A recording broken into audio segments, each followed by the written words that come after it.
O soul, are you weary and troubled? No light in the darkness you see. That was it. Yeja a wasro. Odo awodo yenti ena wo ma odo ba de bewuji yenkwa. Ti odo ba me kai se sani onyankopon do wiase ni. So de ne ba owo no krono man. Obi biara obaji na de ne renyira no benya dankwa. John chapter 3 verse number 70 sani ya Mose ma owo no so wasra so no. Sans de twase mo nipa ba no so. Na 17 is so nipa bana mase obebu aten. Na mo ba se wiase mfa no so enyam kwa. Erade wan soma ese embebu aten. Na mo fa ye se wo ma ye mo wo dawro no kura ni mfa nto na ne obepa o pem kwa na pa no kura atumi enyam kwa. Eni tie ne ma ye hu no kura kwan no ne afa so ne enyam kwa gye dia mayen kra. Na me o kronkron kakai fo nten fue. Be ye wadwuma wo mamo. Ra Yesu Kristo Nazareth ni wudin munti. Amen. Adafo yegusu ewa ya disua no so. Ene ye ko the mark of the beast 666. Revelation chapter 13 verse number 18. The mark of God which is 777. The mark of the beast is 666. Yes, our Bible ma Revelation chapter 13 verse number 18. Or say a hana nyansa wo nia owo adwene imu aboa no enkonta ento ano no na ye onipa enkonta ento ano na konta ento ano ni si ahensia aduosia asia omu na nkontabu ni nyina si ahensia aduosia asia adukọ ye ni mo ye be Bible mu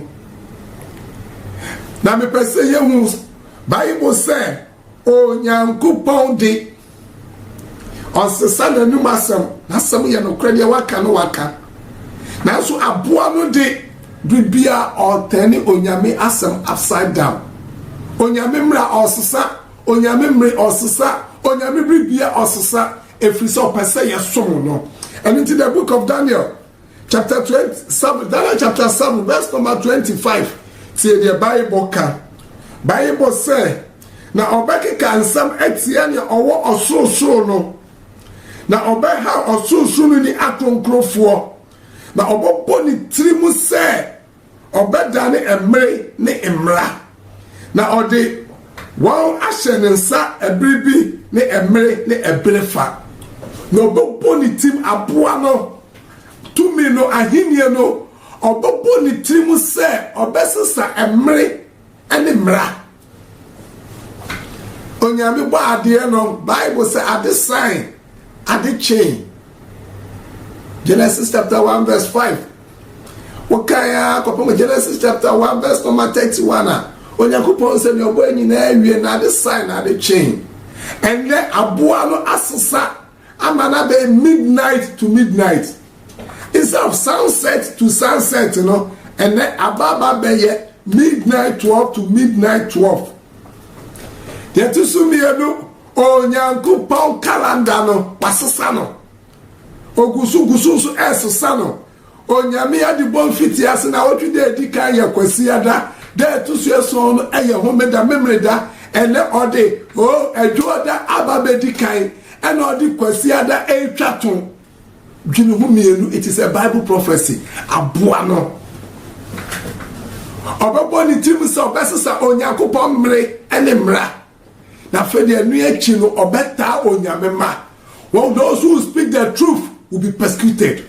Wo mo be ka no kra me beta wo mo ye be kunkum wo mo enye wo onyame na ma ho kwan ti ebribi ba ebribi bo eme ema wure mfi enche ewiase nyina ye be hemra said National Sunday Law. Now what you did dikai kwasiada obi ankwa dwuma ka ankwa ubue wo store ne ye chewa asamato untumi nkotɔ untumi ntɔn jense waji aboa na ejira no si e ka so bia na je bua ene yesi ye bibi buy friend say cheat cheap bia ni baba hihye ye widie mu minu adofo cheap bia ni wa bible ka only the ni padwene but the mark of the beast is the worship osom eda wode som no woda wode som so ye oni onyankopon da ose som no anase oni pada ose som no. That's the difference. And moving that down.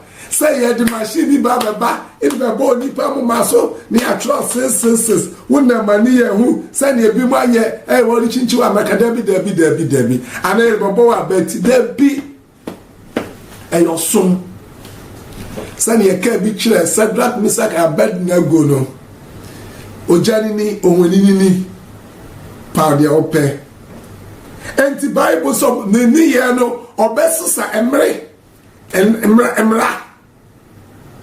ade asi ekoso emunia hi na wode ye adwuma na wode esom Ezekiel chapter 22 verse number 26 in the Bible the kaye o se na sofo no bu memra so aboa no na sofo no wo mu bu onyankopon mra nsem du no so oba tumi ware oba bema tumi ware bema onyankopon wo medan wo mabu ani aguso onyankopon asori fi obekoni aye start na sisi ho o ya ye binesi asoda na animo ni aye Yesu cross na Yesu senso Bible say enyo ho ni bi mini adofo dwene hu mienu ene ye de bi aye bana ene bobo ye nsa ye de bi aye chain na utse ye komo omubu ani gumemra ene ma hyede so osina wo fura ma konkron de ho na wo man sunsune wo man na wo ma sunsune akonkron ni ade a wo buso na won kire ade a eho entew ni eho tiw mu na numu entemu sunsune na wo bu wo ani gumehume na so na wo fura me hu ewo wo mu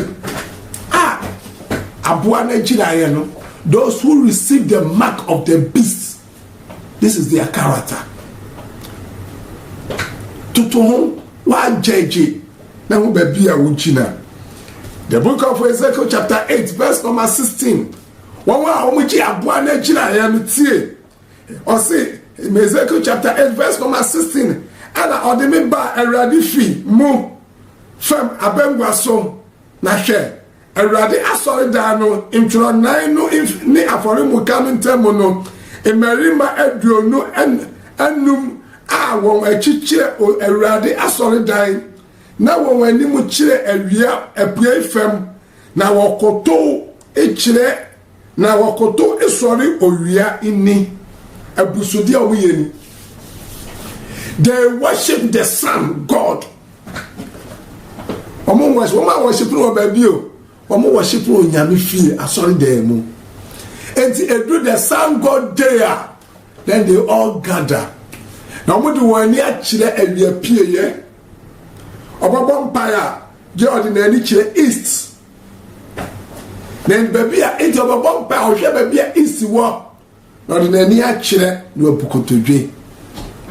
Other four, Pisao, Mark Ben Nawoji. Na Mark Ben and now the bow mama so. Jesus Christo bow and then other four into the book of Deuteronomy, chapter 19, verse number 10, Deuteronomy chapter 30, verse number 19. See, Asabra Mose enwie na samna nche na on Israel mabedi ntitimu no.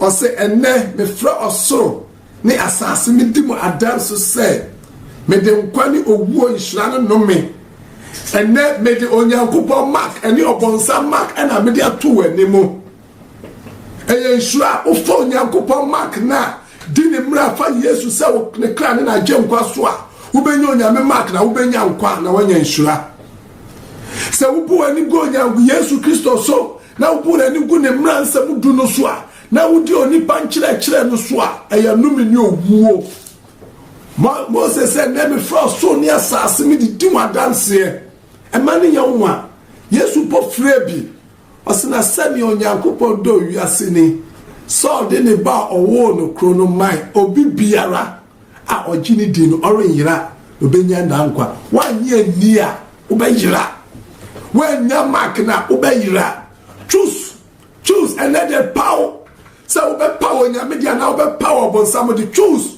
bebe a wosomo no na ekire so obe sum nyame edi na tem de ne mmra so aka no homeda kronkron 777 no ana obehwe owia ne de no na wadi achi wanya sss choose ose na me fra so ne asase me di wa dance ensure no me nkwa ana me di si wanimo na me tuufo se pa nkwa na wona wasefo anya nkwa fa Kristo na di na tem de ne na hyede so na wanya nkwa no ye wonko Noah no nyame adwani mu adom Noah nti ne yiri nyankwa ne mabasa nyankwa ana na nesunu mu nyankwa Abraham no nyankopon ani mu adom okọ ne papa di n'echi ki wo fase di n'echi ne yiri Sarah di n'echi Lot ne yiri di n'echi adom ebi suwo mu nyina so choose asa ube pimu akoma dia Joshua chapter 24 verse number 15 other for me the mesemo kwana wiye the seal of God choose whom you will serve.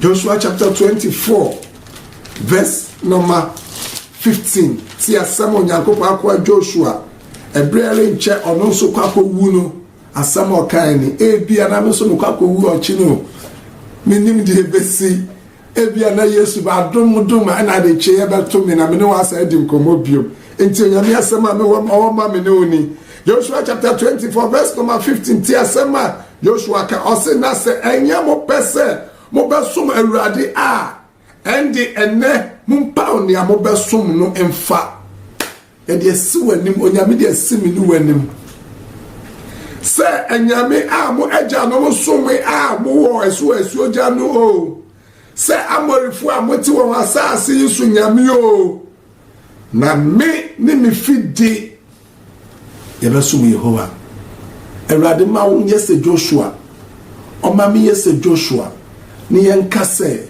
me ni mi fie de ye besum Yehowa de wati on comment na so body de wuro na fofronte if you say Yesu Kristo mai no aben enche abofo no beka Ezekiel chapter 9 verse 11 say mawie enche Yesu be pure konkrom bia no be run na sort for the atade no before be rompon or the nika se betie mo ka say ja mawie ni otenentene ni oye konkron ni oye fi na ni oye konkron hwe mere bantem na me kura maketu ya se no do bibiara se nya no nwumate hina mark na wo obeto akoso ni waje bredudu a wunnimu no Awurade muni mo bone ma bredudu a wunnimu no Awurade muni bone ma na so ene de otuyemfo se yenyina nsakra ya adwen ewo ma nyina Awurade moa wo ondum adwen sakra